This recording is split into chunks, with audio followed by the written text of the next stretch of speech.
una vara nerviosa de avellano que recuerda su frente limpia y clara. Escuchamos al músico Víctor Manuel, al que citaba una farera, nacido en Mieres y nieto de minero, al que dedica esta canción que representa muy bien toda esa herencia minera que tenemos en este país y que también estáis ilustrando esta noche. Y nuestra siguiente invitada, la periodista y escritora Noemí Sabugal, también es hija y nieta de mineros. En su libro Hijos del Carbón recorre la historia de las minas de este mineral en España, unas minas que, por cierto, hoy se están desmantelando por razones medioambientales, y su viaje físico y emocional parte precisamente de su propia historia familiar.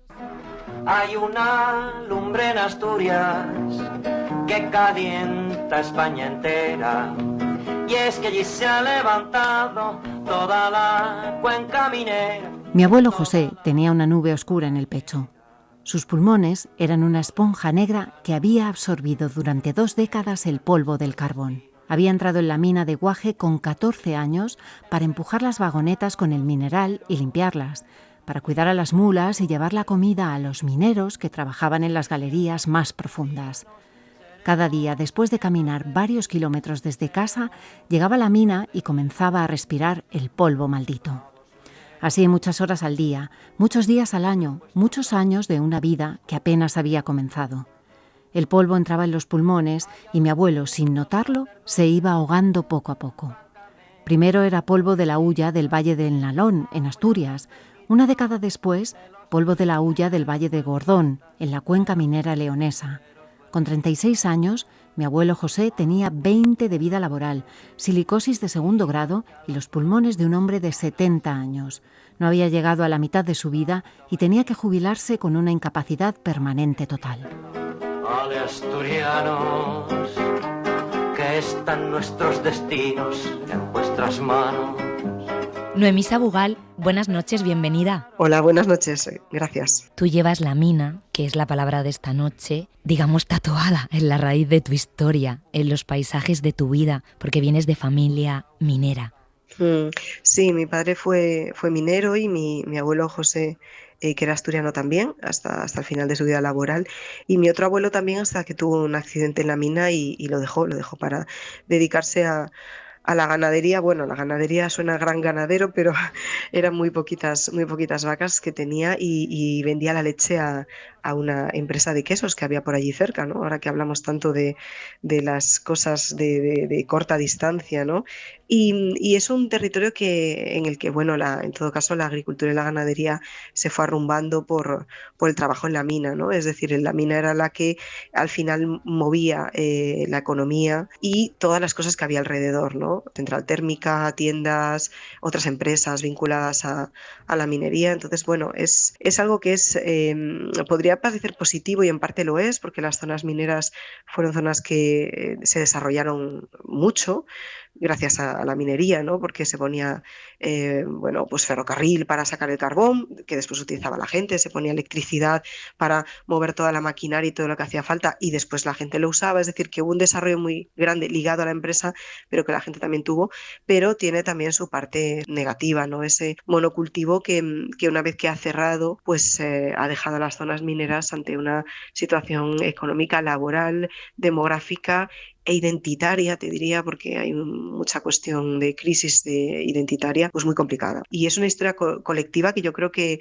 se debe contar colectivamente, ¿no? Por eso el libro hace esa búsqueda de polifonía, ¿no? De varias voces que cuenten un poco cómo han vivido sus vidas. ¿En qué momento se te encendió la luz de que querías dejar constancia de todo este universo? Hay quien me ha dicho muchas veces que si esta historia la tenía dentro desde siempre, ¿no? Por un poco mi origen, ¿no?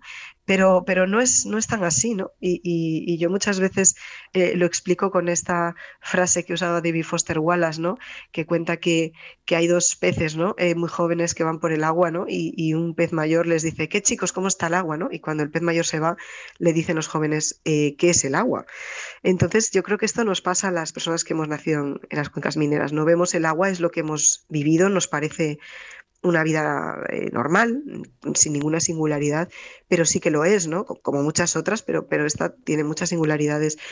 Y realmente yo decidí escribir este libro cuando en 2016 cierra la gran empresa minera de mi zona, de la montaña central de León, la Ollera Vasco-Leonesa, Mm. y claro, en ese momento, bueno, no solamente se cerraba esa empresa, que estaba vinculada a la historia de mi familia y de todas las familias de esa zona, sino que en 2018 cerraban todas las minas, ¿no? En diciembre de 2018 cerraban todas las minas. Entonces, ante esta perspectiva es lo que hace que yo me planteé contar esta historia, ¿no? Contar el fin de la minería del carbón en toda España, ¿no? Es un poco esa sensación de, bueno, ahora ha llegado el momento de hacer memoria, ¿no? ¿Cuánta literatura, por cierto, hay en el microcosmos minero que tú retratas muy bien en el libro? Este pequeño país dentro de un país que eran todo lo que se creaba en torno a la mina, ¿no? El economato, las casas, bueno, las chabolas, los colegios de los hijos de los mineros. Si se va a una cuenca minera se observa esa estratificación tan clara, son las colominas de los mineros, que generalmente pues, solían ser pisos de varias alturas, en otros casos solían ser casas muy pequeñas, y después, bueno, pues estaban las casas, digamos, de los mandados medios y el chalet, que solía corresponder siempre al ingeniero eh, o al director, ¿no? O ambos. Y digamos que es una conformación del espacio que en una cuenca minera se ve enseguida.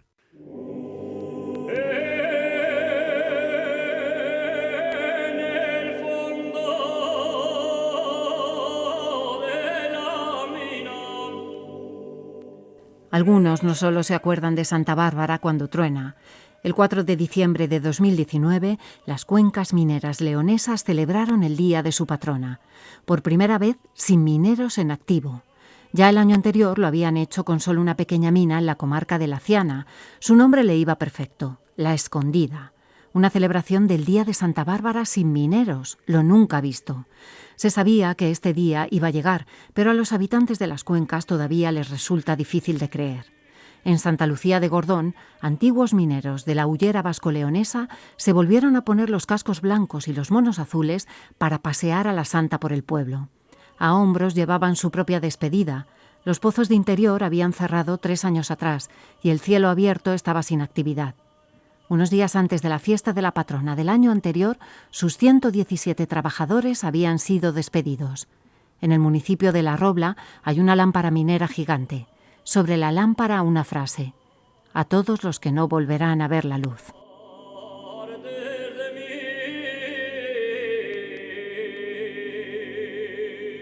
Otro tema que está presente en el libro es la muerte en la mina. Tú estuviste de niña obsesionada con la muerte y hay una frase que dices en el libro que escribes que es: a ver si hoy no me cae un costero. Pues sí, esto bueno aparece en el famoso himno, ¿no? de Santa Bárbara, ¿no? Tengo la cabeza rota que me la rompió un costero, ¿no? Un costero es un trozo de roca, un trozo de carbón que se desprende de una galería y que lógicamente puede ocasionar la muerte, ¿no? Sí, hay una sensación un poco de fragilidad de la vida en las zonas mineras, ¿no? Y esa visión de la muerte y eso que en mi caso pues eran unos años en los que había mejorado pues digamos todas las cuestiones de seguridad, ¿no? Pero no existían los accidentes cero, lógicamente, ¿no? Es decir, hay personas que yo he conocido que han estudiado conmigo, con mi hermana, que han perdido padres, ¿no? En la mina. Y sí, es una sensación un poco sí, de esta vida peligrosa, ¿no? O sea, sabes que el trabajo de tu padre es peligroso y cuando se produce además una muerte de un minero, ¿no? Hay un poco esa sensación de espejo, ¿no? De resonancia en toda la comunidad, ¿no? en este año, que estamos en un año trágico, ¿no? Con 7 muertos en una minería inexistente prácticamente, o sea, muy, muy menguada. Eso nos habla también mucho de esta falta de seguridad, ¿no? Que ahí hay un problema evidente, ¿no? En los casos que ha habido este año, en marzo, en Cerredo y en Cangas del Narcea, ¿no? Ahora en noviembre. Quiero decir y yo soy muy contraria, ¿no? A la idea esta de la fatalidad, ¿no? De la Mm. fatalidad de que la mina se cobra su tributo, que es una frase que me espanta, ¿no? Porque muchas veces digo eso, que también hay muchos accidentes en la construcción y nadie dice el andamio se cobra su tributo, ¿no? Como si fuera un fatum, ¿no? Un destino trágico que toca, ¿no? Y no es así, ¿no? Las cuestiones de prevención de riesgos laborales son claves, ¿no? En un sector así que, por supuesto, sí ha tenido, bueno, mejoras en su momento, pero que ha arrastrado a muchísima gente, ¿no? Y a muchísimas familias. Pero tú recoges en el libro otros puntos de vista que nos enseñan pues las luces de todo este sector. Por ejemplo, la colectividad. Es un sector que siempre se ha organizado bastante, ¿no? No es un sector unívoco en todo, ¿no? Ha habido diferencias, y esto lo saben muy bien los mineros cuando ha habido una huelga, ¿no? Quién está a favor, quién está en contra, pero sí que es un sector que ha sido muy potente en sus reivindicaciones laborales y bueno, y eso ha redundado en mejoras evidentes para el trabajo en la mina, ¿no? Y yo creo que esto en el año 2012, en la última marcha a Madrid, pues se vio, ¿no? Un poco esa sensación un poco de espejo que podían tener personas de otros sectores laborales, ¿no? De decir, bueno, pues a lo mejor esto también lo teníamos que hacer nosotros, ¿no? Nuestros derechos, ¿no? Entonces, ya lo decía George Orwell en Gran Bretaña, ¿no? Que decía que los mineros eran el sector más representativo de la clase obrera inglesa, ¿no? Después también llegó Margaret Thatcher y dijo que los mineros eran el enemigo interno y los laminó, algo que sigue lastrando, ¿no? Muchos territorios todavía en Gran Bretaña, ¿no? Pero sí, yo creo que esa fuerza que han tenido y esa visibilidad, yo creo que es un ejemplo en ese aspecto, ¿no? Estos son los que sacan el carbón. Aquí está. Estos son los que sacan el carbón. Aquí está. Estos son los que sacan el carbón. Aquí está. Estos son los que sacan el carbón.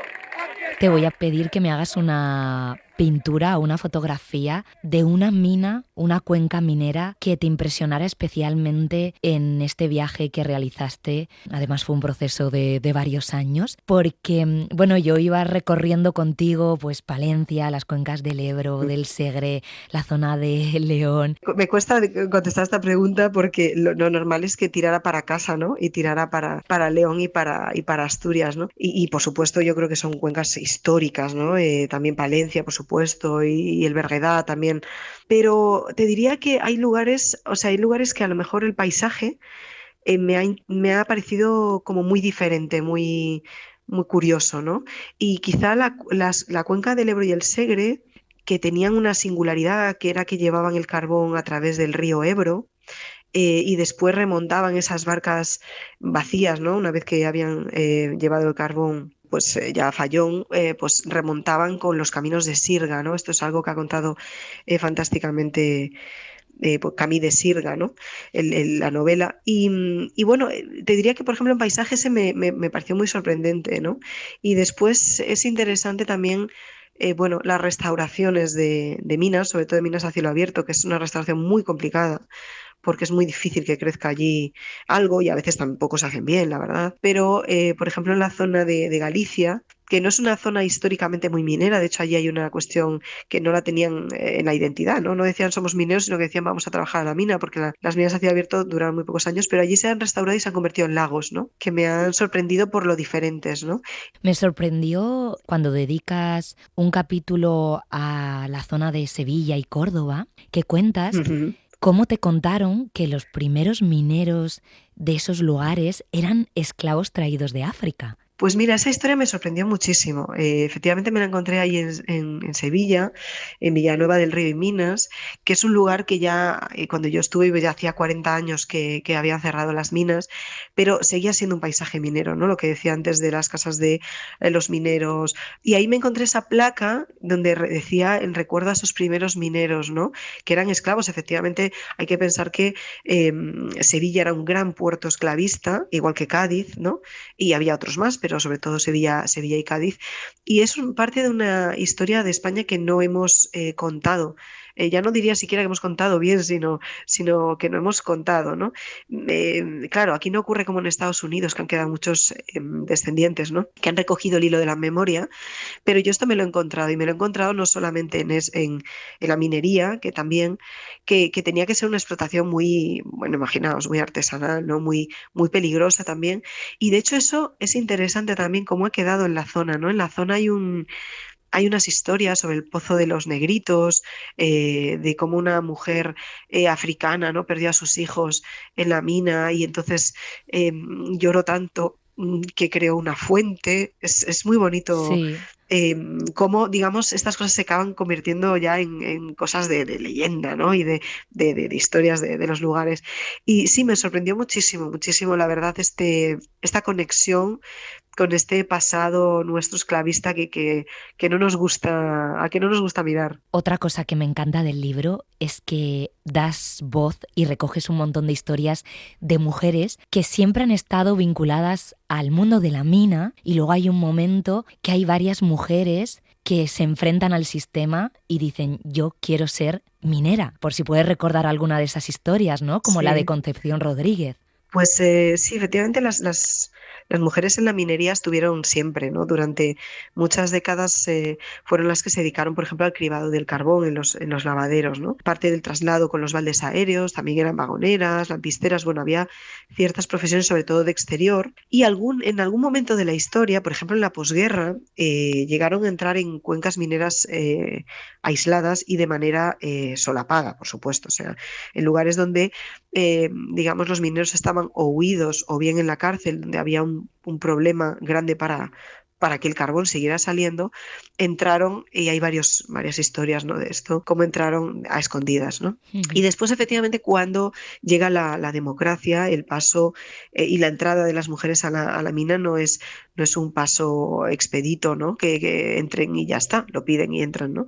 No es así. Y claro, el caso de Concepción que comentabas es un caso mítico ya, no es un caso histórico, porque ella se presentó en los 80 en una oferta, ¿no? Que hubo de más de 1000 puestos para ayudante minero en UNOSA, empresa pública.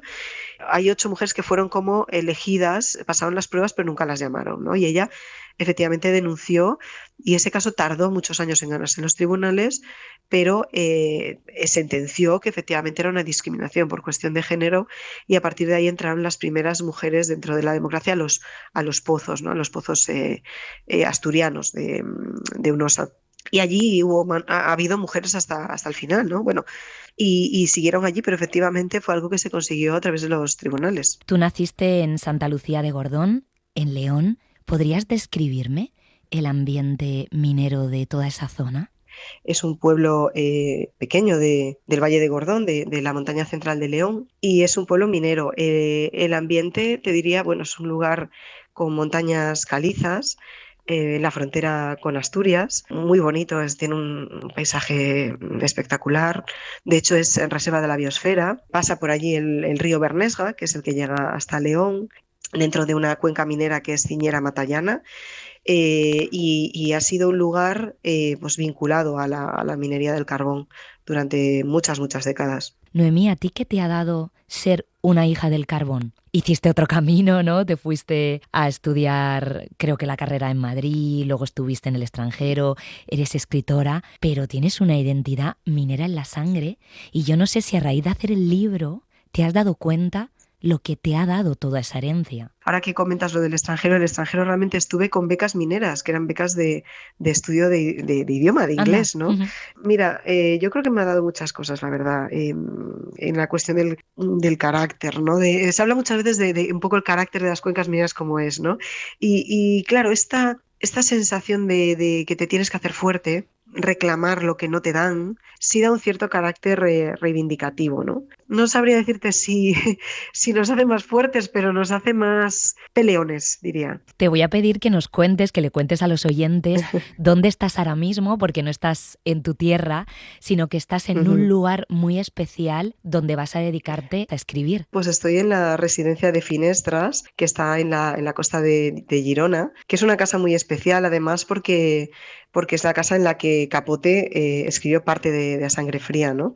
Y claro, es un espacio de creación y de tranquilidad que es una maravilla, así que estoy muy contenta y muy agradecida de estar aquí. Tenemos que terminar aquí. Noemí Sabugal, autora de Hijos del Carbón y de otros libros que también recomendamos, y va a sonar una canción de una artista que tú conoces muy bien y quería preguntarte por ella, porque hiciste un libro, que es Big Mama. Pues mira, otra negritud muy creativa, ¿no? Que es la del blues, que es una música además venida de la pobreza, ¿no? De la esclavitud, y que sin embargo pues es de las pocas manifestaciones culturales propias de Estados Unidos, ¿no? Un lugar, a pesar de que Trump no lo quiera, creado por emigrantes, entre ellos su propia madre, ¿no? Y bueno, pues Big Mama Thornton fue una cantante y compositora que murió en el año 84 y que a mí me parece extraordinaria, y que además me parece que es como también una muestra, ¿no? de toda esta pelea también que tuvieron los afroamericanos por sus derechos. Pues Noemí Sabugal, con su música vamos a cerrar este ratito de radio. Muchísimas gracias por estar con nosotros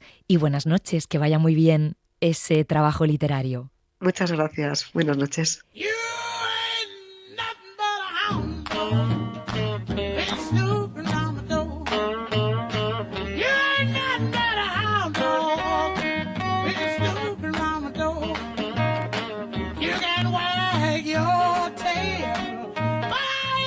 Feed you no more.